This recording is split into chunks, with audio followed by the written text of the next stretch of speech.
Sekarang kalau Abdul Somad ngomong ceramah bahasa Indonesia, yang ngerti orang Malaysia, yang ngerti orang Brunei Darussalam, yang nggak ngerti orang Singapura.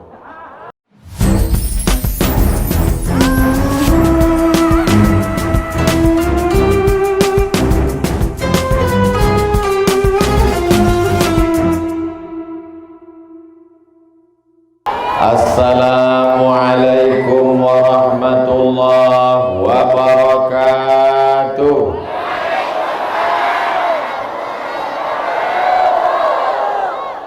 Memang cantik Batu Kualang, diletakkan di tengah laman. Dari bunyi sambutan salam, nampaknya seperti belum makan. Apa kabar semuanya? Saya Kaifa halu? How are you today? Santri Mau'izul Amin luar biasa memberikan ucapan always love Ustadz Abdul Somad. Jawabannya me too. I love you forever until Jannah. Sesuai dengan hadis Nabi Muhammad sallallahu alaihi wasallam, al mar'u ma'a man ahab, orang akan bersama dengan siapa yang dia cintai. Maka kita akan bersama dengan Sayyidina wa Maulana wa Syafi'ina wa Zuhrina wa Qurrati a'yunina Muhammad sallallahu alaihi wasallam. Para kiai, para guru-guru saya mohon maaf tidak dapat saya sebutkan namanya satu persatu. Kalau tuan beli sepatu dibeli di Sungai Buloh, kalau saya sebutkan satu persatu bisa sampai waktu subuh. Oleh sebab itu mudah-mudahan para kiai, para guru memaafkan Al-Fakir Abdul Somad insyaallah. Amin ya rabbal alamin. Yang sama-sama kita hormati Raden Kiai Haji Muhammad Amin Rifki AMSH. Loh, tadi katanya nggak mau disebutkan, ini kok Ustadz sebut? Ada tulisannya. Ketua Yayasan sekaligus pimpinan pengasuh Pondok Pesantren Mau'izul Amin Al-Islam. Ketika saya di Mesir dari tahun 1998 sampai tahun 2022, ada senior sahabat kakak kelas saya, beliau angkatan 96, beliau adalah Kiai Haji Dr. Ahmad Fauzi Tijani LCMA, pimpinan Pondok Pesantren Al-Amin Perenduan, hadir bersama kita. Mudah-mudahan para kiai kita dipanjangkan umur, ilmu mereka barokahnya melimpah ke kita semua insyaallah. Allahumma matti'na bi asma'ina wa absarina wa quwwatina ma ahyaitana. Berikanlah kebaikan untuk kami, pendengaran kami, penglihatan kami yang kami pakai hari ini untuk tabligh akbar menjadi nilai amal soleh ya Allah. Ini di depan saya ada kamera, lambaikan semua tangannya ke kamera. Dah cukup, jangan lama-lama, nanti ketiaknya basah. Masya Allah, tabarakallah.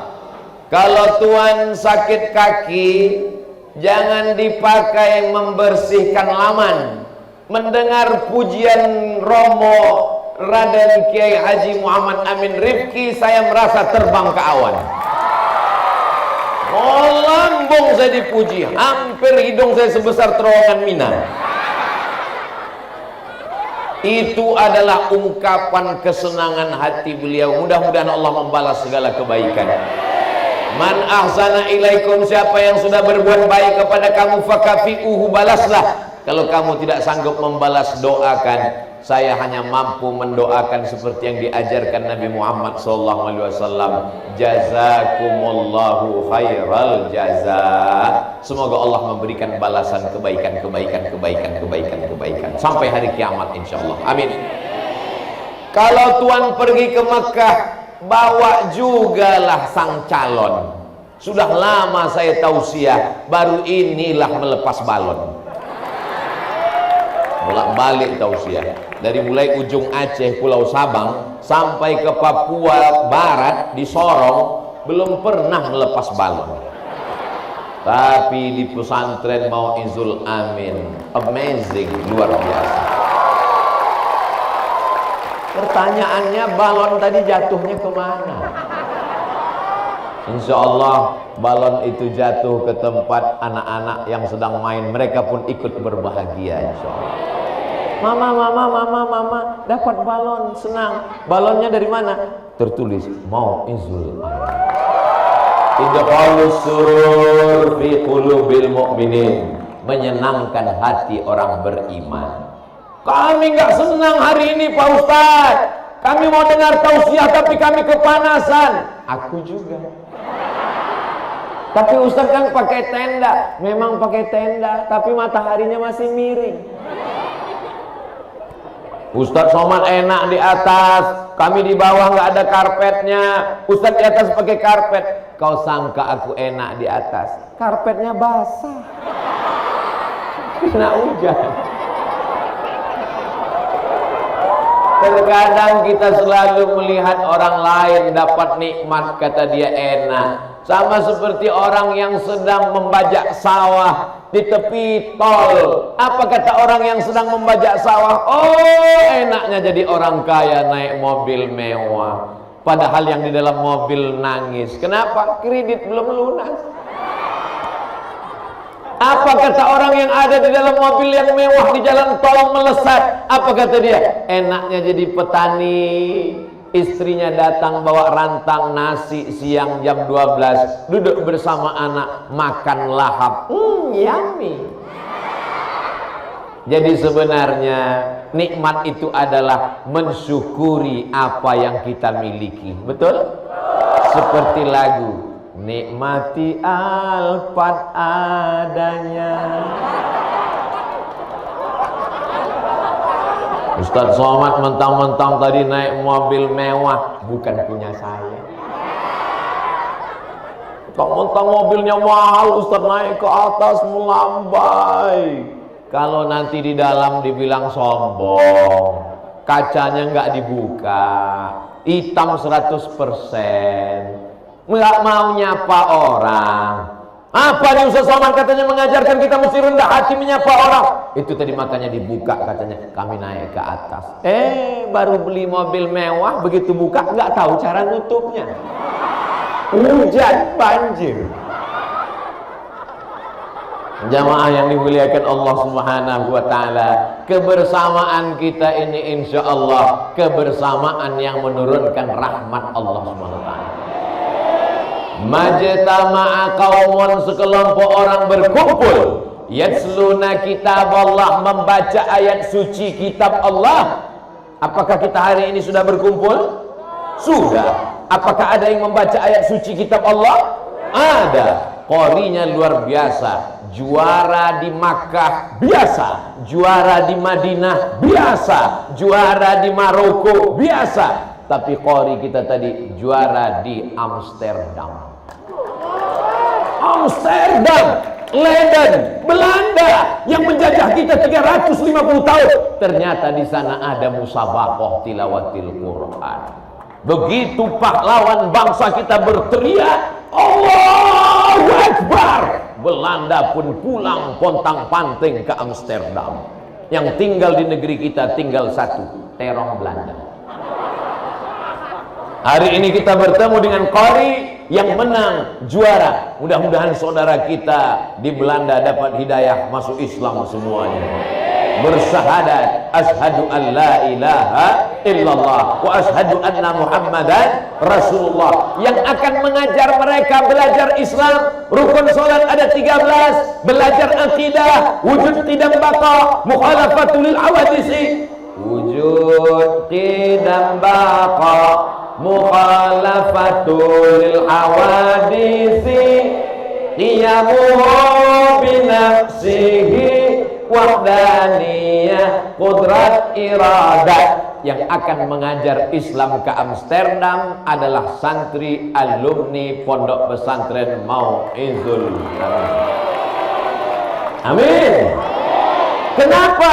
Karena mereka di sini diajarkan belajar bahasa asing. Dulu saya ketika di Maroko disuruh belajar bahasa Prancis, mengundurkan diri. Saya ngadap ke rektor, Assalamualaikum Pak Rektor. Waalaikumsalam. Saya merasa bahasa Prancis ini nggak perlu dipelajari karena di Indonesia nggak berlaku. Lebih baik lancar bahasa Madura daripada bahasa Prancis. Kalau bisa bahasa Madura, tentu harga sate bisa turun. Saya sampai hari ini bahasa Madura cuma bisa 2. Pertama pas ketemu saya, yang kedua pas mau pulang matur sekelangkong. Jamaah yang dimuliakan Allah Subhanahu wa taala, man arafa lughata qaumin amina makrahum. Siapa yang paham bahasa suatu kaum, maka dia akan selamat dari tipu daya mereka. Belajar bahasa Arab wajib. Kenapa? Karena kita baca Al-Qur'an pakai bahasa Arab, sholat pakai bahasa. Belum pernah saya lihat ada orang sholat pakai bahasa Indonesia. Inna sholati my praying, wa mahyaya my life, wa mamati my die, lillahi ta'ala for you oh my God. Nggak ada. Kita berdoa sholat tetap pakai bahasa Arab. Kalau ada orang bahasa asing sholat, maka sholatnya batal. Begitu diajarkan dalam fikih mazhab Syafi'i, mazhab Hanafi, mazhab Maliki, mazhab Hambali, 4 mazhab Ahlus Sunnah wal Jamaah. Di mana mereka belajar fikih dari mulai kitab yang kecil, Matan Abi Suja', Matan Takrib, kurang paham naik ke atas Fathul Qarib, naik lagi ke atas Kifayatul Akhyar. Setelah itu mereka membaca kitab I'anatul Talibin. Mereka baca kitab yang lebih besar, Al-Majmu' Syarah Mu'azzab. Mereka baca kitab Mahalli. Mereka baca kitab Qalyubi wa Umairah. Setelah matang mazhab Syafi'inya, barulah mereka belajar fikih Hanafi, fikih Maliki, fikih Hambali, fikih Al-Auza'i, fikih Sufyan Al-Thawri, fikih Imam Ibnu Abi Layla, fikih Sufyan Ibnu Uyainah. Di mana mereka belajar? Di kitab Al-Fiqhul Islami wa Adillatuh Syekh Wahbah Zuhaili. Di mana mereka belajar? Belajar Al-Fiqhu alal Madzahibil Arba'ah. Supaya apa? Supaya mereka matang dalam bidang fikih. Tapi kunci semuanya adalah bahasa Arab. Tapi kalau cuma bisa bahasa Arab, cuma bisa baca kitab. Menjelaskannya bagaimana? Akan ada di antara anak-anak kita ini yang akan menerjemahkan ceramah Ustadz Abdul Somad pakai bahasa Mandarin, insya Allah. Sekarang kalau Abdul Somad ngomong ceramah bahasa Indonesia, yang ngerti orang Malaysia, yang ngerti orang Brunei Darussalam, yang nggak ngerti orang Singapura. Tapi kalau bahasa yang dikuasai di antara anak-anak kita belajar bahasa Mandarin, nanti dia terjemahkan ceramah Abdul Somad sehingga semua orang Mandarin paham. Oh, ayah kencong-kencong lah, cincai lah, kamsia. Lalu kemudian mereka pun menjelaskan, andai mereka tidak mendapat hidayah karena belum, paling tidak dia tidak akan membenci, tidak terprovokasi. Begitulah pentingnya bahasa. Siapa yang memahami bahasa, maka insya Allah dia akan selamat. Makanya ada satu hadis membingungkan, laisa mim birrim asyamum fim safar. banyak sekali huruf mimnya. Laisa mim birrim asyamum fim safar, padahal bahasa Arabnya laisa minal birri asyamu fis safar, bukanlah perbuatan baik berpuasa saat safar musafir. Ternyata Nabi ngomong bahasa himyar ketika dia ketemu dengan orang-orang himyar. Mohon maaf, Abdul Somad tidak menguasai bahasa asing, tidak menguasai bahasa saudaraku di Pulau Madura. Yang dia pakai adalah bahasa persatuan dari Sabang sampai Papua, bahasa Indonesia. Jamaah yang dimuliakan Allah Subhanahu wa taala. Poin pertama adalah penguasaan kitab kuning dan pesantren Mau'izul Amin Al-Islami. Tamat dari sini insya Allah menguasai kitab kuning. Saudaraku dimanapun berada, selamatkan anak-anak kita, jangan sampai tidak bisa baca kitab. Anda ingin belajar baca kitab cepat, hanya 6 bulan saja, daftarkan segera ke pesantren Mau'izul Amin Al-Islam. Itu Ustaz tadi ngomong apa? Endorse. Mau ditaruh di mana? Dipotong videonya, dimasukkan ke Instagram.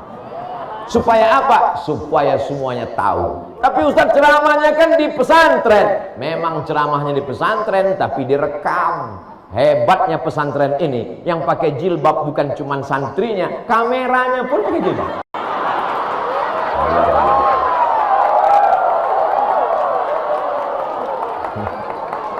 Memang betul-betul Islami.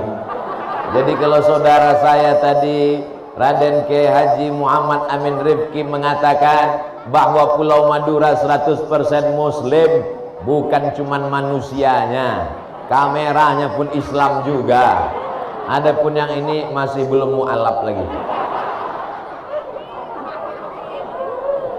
Sallallahu ala Muhammad, sallallahu alaihi wasallam, sallallahu ala Muhammad, sallallahu alaihi wasallam. Ya Nabi salam alaika, ya Rasul salam alaika, ya Habibi salam alaika, salawatullah alaika. Sekarang akidah anak-anak, benderanya boleh turun. Sekarang akidah anak-anak kita dirusak oleh liberal, betul? Sekuler, betul? Komunis, betul? Ateis, betul? Datang lagi kelompok yang lama-lama bangkit lagi sekarang. Apa dia? Khawarij, Murji'ah, Mu'tazilah, Qadariyah, Jabariyah, fitnah khalqil Quran, bermacam-macam. Kalau zaman dulu kiai bisa berkata, jangan baca kitab ini, jangan baca kitab ini, jangan belajar sama ini, jangan dengar ceramah ini. Zaman sekarang tidak bisa lagi. Kenapa? Karena mereka menyampaikan ceramahnya tidak di kamar, tidak di pesantren, tidak di mimbar. Mereka ngomongnya di mana? www.youtube.com. Pemikiran-pemikiran ini masuk ke dalam kamar anak kita, masuk ke dalam kantong anak kita. Tidak ada cara jalan untuk menyelamatkannya kecuali memperkuat akidah Imam Abul Hasan Al-Asy'ari, Ahlus Sunnah wal Jamaah. Sekarang ada aliran yang mengatakan bahwa Tuhan pernah ada, tapi dulu. Sekarang Tuhan sudah mati. Nama orangnya Nietzsche dari Jerman. Apa kata dia? Tuhan pernah ada, tapi sekarang sudah mati. Bagi orang yang bingung, tidak belajar, ngamuk, marah-marah. Marah tidak menyelesaikan masalah. Kalaulah marah menyelesaikan masalah, kita buat nama acaranya Marah Nasional Mengatasi Masalah. Lalu bagaimana cara membantahnya? Cukup dengan satu kata, maka terbantahlah Nietzsche. Kata apa yang bisa membantah? Dari sifat 20 Imam Abdul Hasan Al-Asy'ari, Ahlus Sunnah wal Jamaah. Sifat Allah diantaranya, kalau dia memang betul Tuhan, kalau dia memang betul Allah, dia tidak akan mati. Wujud, qidam, baqa kekal abadi. Berarti kalau mati bukan Tuhan, kalau mati berarti masa iya hantu mati? Iya Pak Ustadz, hantu itu kan berasal dari jin. Jin bisa mati apa enggak? Bisa. Kenapa mati? Karena dia punya nyawa. Semua yang bernyawa pasti akan mati. Kullu nafsin dha'iqatul, semua akan berakhir. Yang tidak berakhir itu hanya dua. Yang pertama Allah, yang kedua hubungan kita. Ustadz Somad hubungan kita bilang nggak berakhir. Tausiah Ustadz Somad kan cuma 60 menit sesuai yang tertulis di botol 600 ml. Memang tausiahnya akan berakhir. Tapi kalau Abdul Somad pulang ke Riau selesai dari sini, semua yang hadir ini tetap mendoakan Abdul Somad. Doa mereka tidak banyak-banyak, hanya satu saja, matikan Abdul Somad husnul khotimah.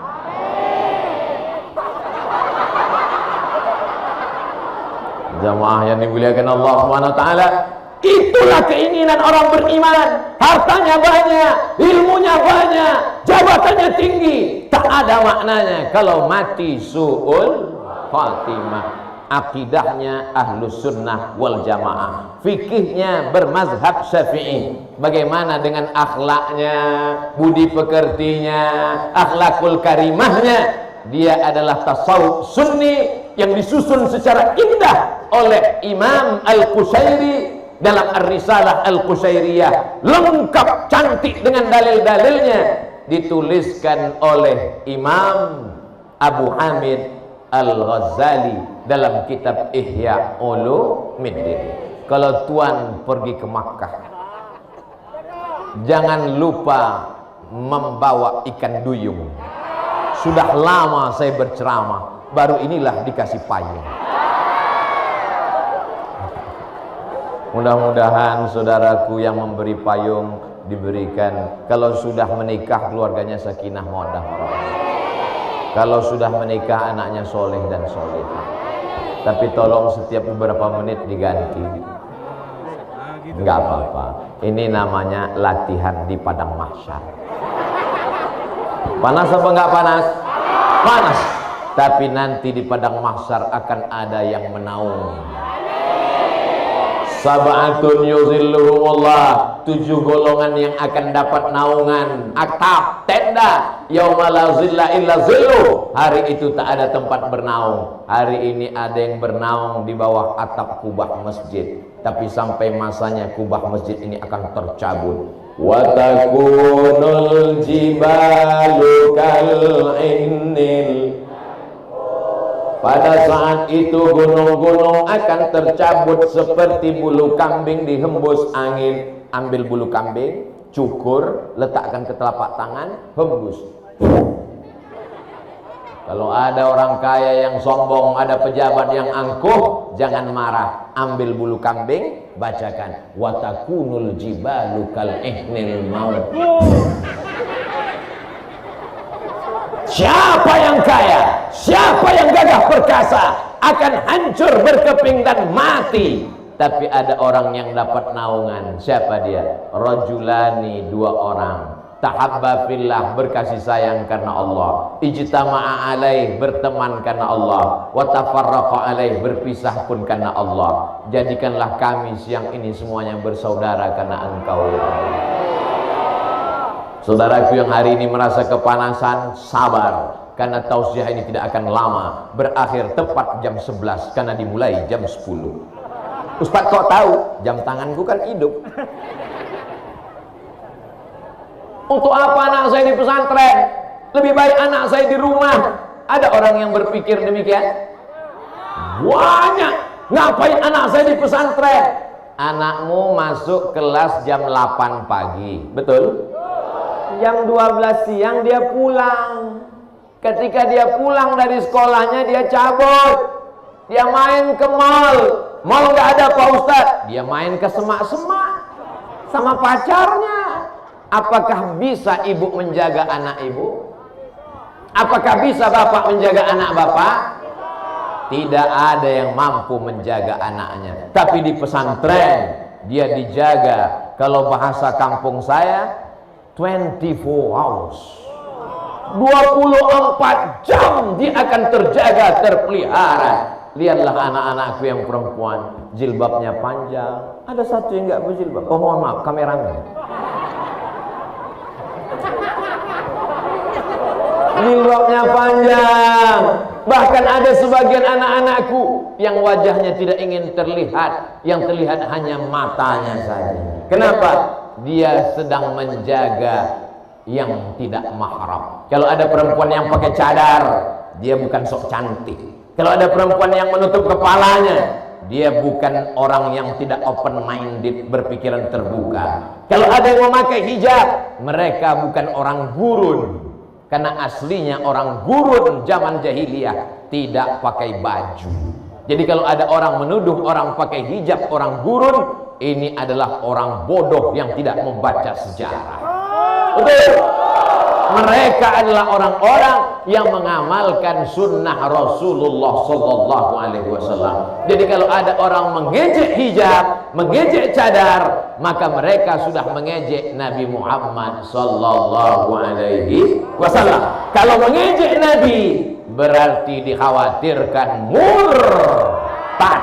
Karena di antara yang merusak keimanan dua sendi, asyhadu an la ilaha illallah wa asyhadu anna muhammadan rasulullah. Nanti kalau anak saya pesantren paling-paling jadi kiai, anak saya nanti kalau pesantren paling-paling jadi ustad. Saya nggak mau anak saya jadi ustad nanti kurus kayak Ustadz Somad. Saya duduk di samping Pak Polisi. Apa kata Pak Polisi? Ustadz Somad, saya alumni pesantren Bata-Bata. Betul, ada pesantren Bata-Bata. Alumni pesantren bisa jadi polisi. Kira-kira mana yang lebih efektif berdakwah? Ustadz apa polisi? Bingung adik-adik. Mau jawab ustadz nanti ditangkap polisi, mau jawab polisi nanti ustadznya merajuk. Oke, kita kasih contoh. Ustadz Somad pulang ceramah jam 12 malam, ketemu sama orang mabuk. Somad, kau mau masuk surga? Masya Allah, tabarakallah. Mudah-mudahan yang ngasih tisu guru kita masuk surga dengan tisu-tisunya. Syukran, Kiai. Jazakumullah khairan. Barakallahu fiik. Ustadz Somad pulang jam 12 malam, ketemu sama orang mabuk, sakau, pakai narkoba. Dia ngejek, Somad. Lalu Ustadz Somad ceramah, la ta'murunna bil ma'ruf wa la tanhauna 'anil munkar. Dia bukan takut, dia ketawa.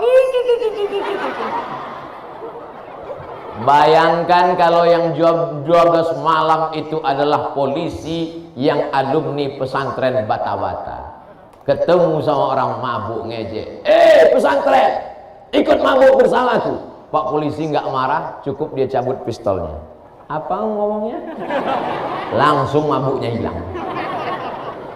Kira-kira efektif mana? Ceramah pakai ceramah, tausiah pakai khutbah, pakai tabligh akbar, atau pakai kekuasaan? Pakai kekuasaan. Alumni pesantren bisa jadi bupati? Bisa. Alumni pesantren bisa jadi gubernur? Bisa. Paling tidak jadi istri bupati. Jadi kalau ada orang mengatakan yang paling tinggi jabatan adalah gubernur, yang paling tinggi jabatan adalah bupati, salah. Karena bupati dan gubernur takut kepada istri. Maka yang paling tinggi jabatan adalah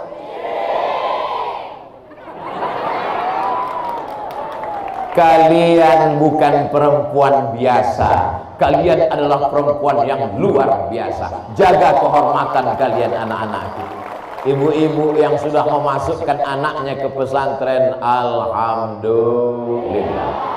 Yang belum memasukkan anaknya pesantren, anak kamu di pesantren? Enggak. Kenapa enggak di pesantren? Masih TK. Anakmu di pesantren? Enggak. Kenapa enggak di pesantren? Anakku mau hidup bebas. Rambut diciptakan Allah. Untuk apa kalau tidak dilihat manusia? Semakin terbuka, semakin modern. Kalau prinsipnya semakin terbuka, semakin modern, maka yang paling modern adalah bukan kata saya. Jamaah yang dimuliakan Allah, adik-adik saudaraku yang dimuliakan Allah Subhanahu wa taala. Jadi dengan yang saya sampaikan ini, semakin semangatlah hendaknya kita memasukkan anak-anak kita ke pondok pesantren. Dulu ketika terjadi pergolakan Partai Komunis Indonesia (PKI), siapa yang paling banyak diserang? Pesantren. Siapa yang paling banyak dibunuh? Kiai. Kenapa? Karena mereka tahu yang bisa melawan aliran-aliran yang kafir, yang menjauhkan dari agama Allah, hanyalah benteng terakhirnya adalah pondok pesantren. Alhamdulillah, saya sekarang sedang berada di pondok pesantren. Inilah benteng Ahlus Sunnah wal Jamaah. Ke kanan ibu-ibu, ke kiri bapak-bapak, ke depan campur ibu-ibu, bapak-bapak, anak-anak. Naik ke atas, Masya Allah, paling atas santri-santri. Yarfa'illahu alladhina amanu minkum walladhina utul ilma darajat. Allah mengangkat derajat orang yang beriman, orang berilmu paling tinggi. Siapa yang nggak percaya, lihatlah. Hilang. Masya Allah, tabarakallah. Ini semua akan menjadi saksi di hadapan Allah Subhanahu wa ta'ala. Allahumma salli ala Sayyidina Muhammad wa asli zalimin bizalimin wa akhrijna min bainihim salimin wa ala alihi wa sahbihi ajma'in. Sallallahu rabbuna ala nuril mubin Ahmad al-Mustafa sayyidil mursalin wa ala alihi wa sahbihi ajma'in wa ala alihi wa sahbihi ajma'in. Itulah nyanyian mereka ketika mereka nanti hamil 5 bulan. Allahumma salli ala sayyidina. Anaknya di dalam tenang, suaminya yang lagi kerja tenang, suasana di rumah tenang. Kenapa tenang? Karena turun barokah dari sholawat Nabi Muhammad sallallahu alaihi wasallam. Ini sekarang ibu-ibu hamil nyanyiannya. Datang suaminya dari belakang. Hancur dunia persilatan. Tidak ada jalan lain kecuali memasukkan anak ke pesantren. Anak saya tidak mau masuk pesantren, Pak Ustadz. Kenapa? Karena kalau masuk pesantren itu nanti nakal. Anaknya sebelum masuk pesantren udah nakal duluan. Betul? Anak saya SMP, Pak Ustadz. Fisika, kimia, biologi, matematika, bahasa Inggris. Cuman 5, guys. Pesantren, nahwu, shoroh, balaghah, ma'ani, bayan, mantik, fikih, usul fikih, qawaidul fikih, mustalah hadis, rijalul hadis, ikhtilaful hadis, tafsir, arud qawafi, tajwid. Jadi kalau ada orang meremehkan ke pesantren, ente di sekolah di mana? Pesantren. Ente pelajarannya berapa? Fisika, kimia, biologi, matematika, bahasa Inggris. Kami nanti kusebutkan kau pingsan. Jadi cari anakmu yang paling cerdas, IQ-nya paling tinggi, paling smart, paling pintar, masukkan ke pesantren, maka dia akan menjadi Imam Al-Bukhari. Dia akan menjadi Imam Muhammad bin Idris Asy-Syafi'i. Dia akan menjadi Al-Hafiz Ibnu Hajar Al-Asqalani. Dia akan menjadi Imam An-Nawawi. bukan anak yang bandel, nakal, nanti dia tersinggung, dimasukkan ke pesantren, lari, akhirnya dikatakan pesantren itu bodoh. Sebelum anakmu masuk udah bodoh duluan, begitu melihat pelajarannya makin enggak, insya Allah, karena didoakan bibarokati kiai yang soleh-soleh, insya Allah, amin ya rabbal alamin. Akidahnya Imam Abul Hasan Al-Asy'ari, fikihnya Imam Muhammad bin Idris Asy-Syafi'i, akhlaknya Imam Junaid Al-Baghdadi, tarekatnya tarekat Mu'tabarah Jatman Ahlus Sunnah wal Jamaah. Inilah yang menyelamatkan bangsa kita, insya Allah. Sudah kusampaikan ya Allah di pondok pesantren Mau'izul Amin Al-Islam. Tidak ada lagi alasan orang untuk menolak, tidak mau memasukkan anak ke pesantren. Bapak ibu mau anaknya kaya, S1, S2 dan S3, rumahnya besar, mobilnya mewah, tapi sakau, mabuk, LGBT, murtad, na'udzubillah. Kita ingin anak-anak kita ini selamat dunia akhirat. Rabbana hablana minas sholihin, Rabbana hablana min ladunka dzurriyyatan thayyibah, Rabbana hablana min azwajina wa dzurriyyatina qurrata a'yun waj'alna lil muttaqina imama. Itulah harapan kita semuanya. Maka insya Allah anak-anak kita ini semua yang hadir ini anak-anaknya soleh dan solehah.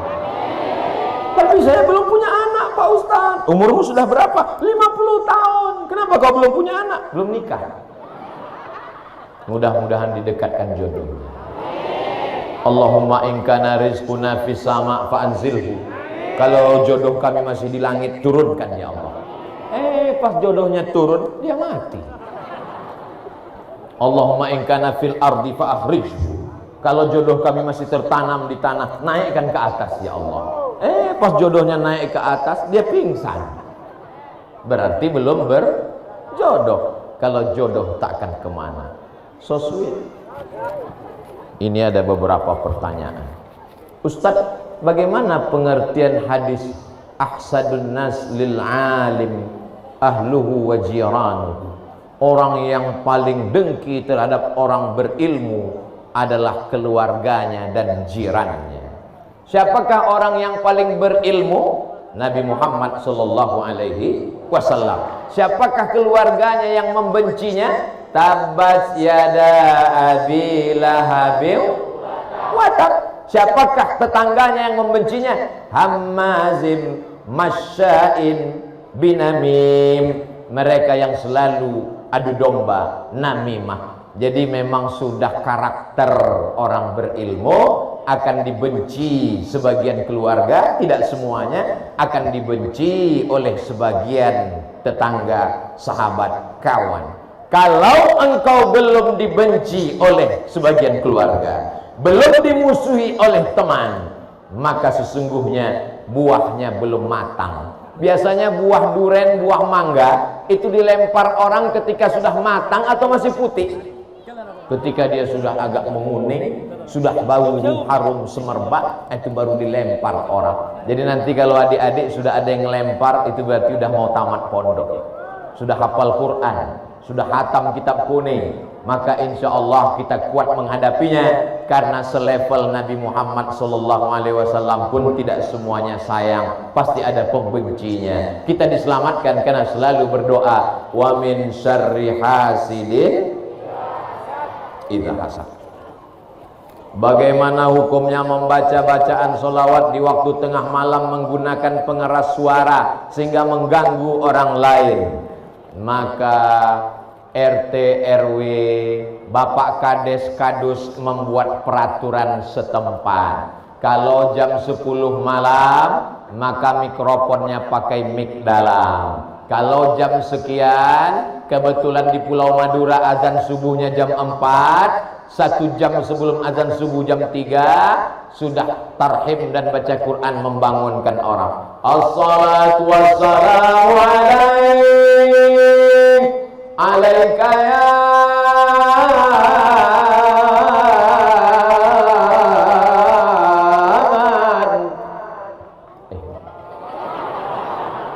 ya man asra bikal muhaiminu laila. Maka dia pun terbangun, karena ada orang besok yang mau ke sawah, ada yang mau bekerja.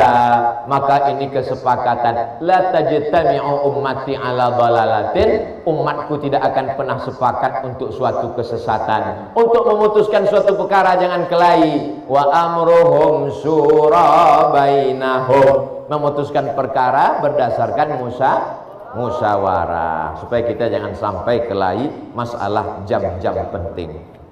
Ustadz, bagaimana hukumnya orang tua membiarkan anaknya bodoh dan tidak dipondokkan ke pesantren? Saya ini Pak Ustadz, nggak bisa ngaji, nggak bisa baca kitab, saya bodoh, maka anak saya mesti lebih bodoh dari saya. Ada orang tua berprinsip seperti ini. Ingat, kullukum ra'in, setiap kamu adalah pemimpin, wahai kepala rumah tangga, wahai bapak-bapak. Wa kullukum mas'ulun ar-ra'iyatih, kamu akan ditanya di hadapan Allah tentang anak-anakmu. Anak-anak ini punya 5 hak terhadap bapak. Bapak-bapak, anakmu punya 5 hak. Yang pertama, makan. Anak-anak sudah dikasih makan? Belum. Yang kedua, pakaian. Anak-anak sudah dikasih pakaian? Yang ketiga, tempat tinggal. Anak-anak sudah dikasih tempat tinggal? Yang keempat, pendidikan. Ayyu'allimahu idza balagha, memberikan pendidikan yang layak. Kita tak sanggup mendidik mereka baca kitab tahfiz Quran bahasa asing, masukkan ke pesantren Mau'izul Amin Al-Islami sebelum tanggal penutupan berikut ini. Ya, iklannya setiap 15 menit sekali mesti ada iklan. Yang ke-5, perhatian. Anaknya pulang bawa kertas. Papa, ayah, ini nilaiku tinggi, nilaimu tinggi. Ayahnya main game online. Ya udah, pergi sana. Dia perlu diperhatikan, dia perlu direspon. Aku sekarang sudah hafal 5 juz, ayah. Wow! Menyenangkan hatinya. Nanti ayah belikan hadiah ya. Hadiahnya apa? Rahasia. Besok-besok dia datang bawa kardus besar. Begitu dibuka, kardus kecil. Dibuka, kotak kecil. Pas lihat lagi, cuman pena. Anaknya berkata, yang kulihat bukan hadiahnya, tapi siapa yang memberikannya. Luar biasa. Memang buah tidak jauh jatuh dari pohonnya, kecuali jatuhnya ke sungai atau dilarikan burung. Pak Ustadz, ada orang ahli ibadah tapi pelit. Seorang wali Allah, bukan wali band, bukan wali kelas, bukan wali murid, wali. Kalau dia bakhil, dicabut kewaliannya. Di antara ciri wali adalah saha, dermawan. Makanya Nabi Muhammad SAW, Sayyidul Anbiya wal Mursalin, Sayyidul Awwalina wal Akhirin, di antara sifat beliau adalah dermawan. Insya Allah anak-anak di pesantren memiliki sifat dermawan, karena mereka selalu bersama satu kamar, berbagi kasur, berbagi makanan. Kedermawanan ini diasah dari kecil. Dia tidak akan egois, insya Allah. Sombong, la yadkhulul jannah, tak masuk surga. Man kana fi qalbihi, siapa yang dalam hatinya mithqala habbatin min khardalin min kibrin, ada sombong sebesar biji sawi, insya Allah anak-anak pesantren tidak akan sombong. Kenapa? Mau anak pejabat, mau anak orang kaya, tetap ngantri. Kami dulu waktu di pondok ngantri, buka puasa, azan maghrib, ngantri panjang. Begitu sampai dekat mau ngambil nasi, azan isya. Maka angkuh sombongnya hilang, karena di pondok pesantren dia diajarkan menjadi masyarakat yang egaliter, berteman tidak pilih-pilih kawan, dia bersama dengan anak petani, dengan siapapun. Ini penting kita ajarkan kepada anak-anak kita. Ada orang pendosa namun dia murah hati dan suka sodakoh, lebih baik mana Pak Ustadz? Dua-duanya nggak baik. yang baik, yang sopan tapi nggak sholat, dia juga orangnya takabur. Kenapa? Karena kata Nabi, al-kibru, sombong itu adalah batalul haq wa ghamtun nas, menolak kebenaran dan menyepelekan orang lain. Yang baik adalah orang yang dermawan dan dia tetap sholat dan puasa. Orang yang sholat dan puasa tapi bakhil, sombong, angkuh, dia terjebak pada ritual ibadah. Dua-dua manusia ini mesti diperbaiki dengan dakwah. Mudah-mudahan mereka tersentuh dan mati dalam keadaan husnul khotimah, insyaallah. Amin. Ustaz, mana yang lebih berharga dan lebih baik?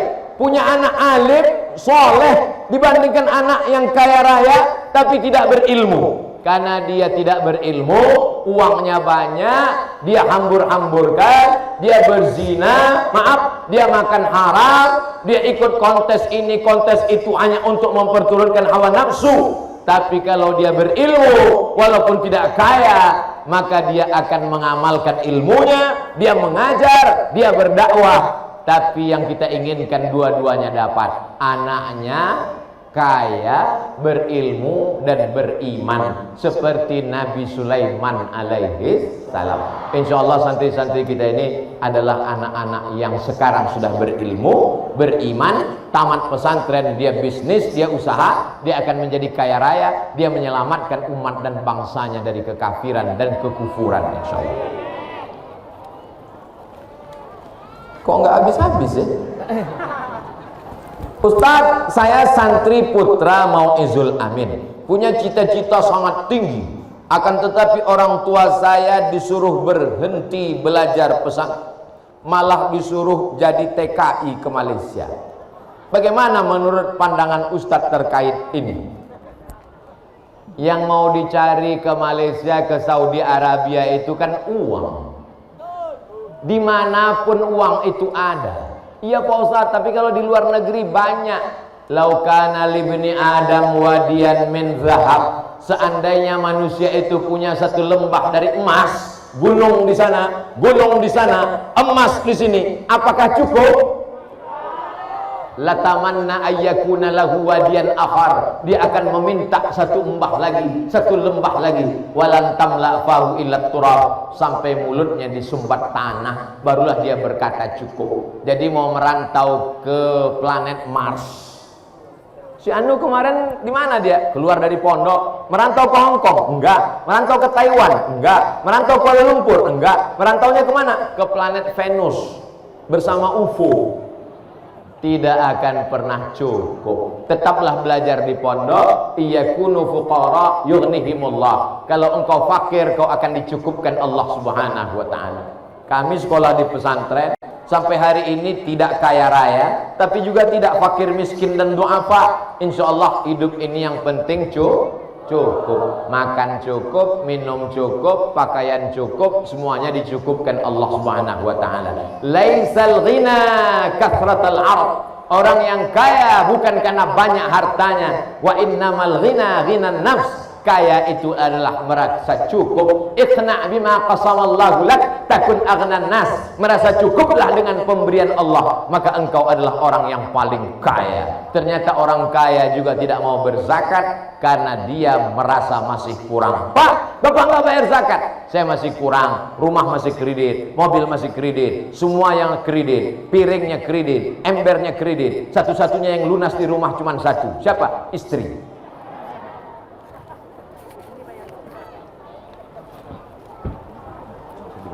Pak Ustadz, terakhir Ustadz, saya seorang awam, aku juga. Bagaimana cara terbaik untuk menikahkan seorang perempuan yang orang tuanya ada di luar negeri? Apakah menggunakan sirat tahkim atau wali hakim atau taukilul wali? Maka dalam mazhab Syafi'i ada namanya wali dengan urutannya. Wali yang paling kuat namanya wali mujbir. Yang pertama ayah, yang kedua kakek. Di bawah itu urutan wali adalah abang kakak laki-laki, adik laki-laki, kemudian paman, adik ayah, abang ayah laki-laki, adik ayah laki-laki. Ikuti urutan-urutan wali. Ketika wali itu jauh, lalu kemudian dia lewat jarak qasar salat 89 km, maka jatuhlah urutan wali kepada urutan wali berikutnya sesuai dengan urutan tadi. Ayah turun, kakek, abang, adik, abang ayah, adik ayah. Kalau semua walinya nggak ada sama sekali, barulah ke wali hakim. Fasultanu waliyun man la waliyalaha. Wali hakim menjadi wali bagi orang yang tak punya wali. Loh, kok bisa ada orang nggak punya wali? Mu'allaf, perempuan masuk Islam, nggak ada walinya. Bapaknya nggak bisa jadi wali karena tidak Islam. Syarat menjadi wali adalah muslim. Kok bisa ada perempuan nggak punya wali? Kita pulang ke rumah, tiba-tiba di depan rumah ada kardus. Begitu dibuka disangka paket, rupanya ada anak bayi. Didaftarkan buat kartu nama, namanya binti kardus. Siapa walinya waktu nikah? Maka walinya adalah Pak Kua. Fasultanu waliyun man la waliya lah. Tapi jangan hanya karena ingin nikah bapaknya nggak setuju lalu lari minta ke Pak Kua. Kalau Pak Kuanya amanah, tidak otomatis menjadi wali hakim, tapi dia pasti memakai urutan tartibul aulia, urutan wali-wali. Itu semua dipelajari di pondok pesantren, belajar fikih mazhab Syafi'i. Insyaallah selamatlah kehidupan kita dunia akhirat. Amin ya rabbal alamin. Mudah-mudahan pertemuan kita siang ini pertemuan yang mendatangkan barakah, yang menurunkan rahmat, diselamatkan dari malapetaka, bencana dan musibah, keluarganya sakinah mawaddah warahmah, anak-anaknya menjadi soleh dan solihah. Negeri kita, negara kesatuan Republik Indonesia, baldatun thayyibatun wa rabbun ghafur. Bisirril Fatihah. A'udzu billahi minasy syaithanir rajim. Bismillahirrahmanirrahim. Alhamdulillahi rabbil alamin. Ar-Rahmanir Rahim. Maliki yaumiddin. Iyyaka na'budu wa iyyaka nasta'in. Ihdinas siratal mustaqim. Siratal ladzina an'amta 'alaihim ghairil maghdubi 'alaihim waladdallin. Amin.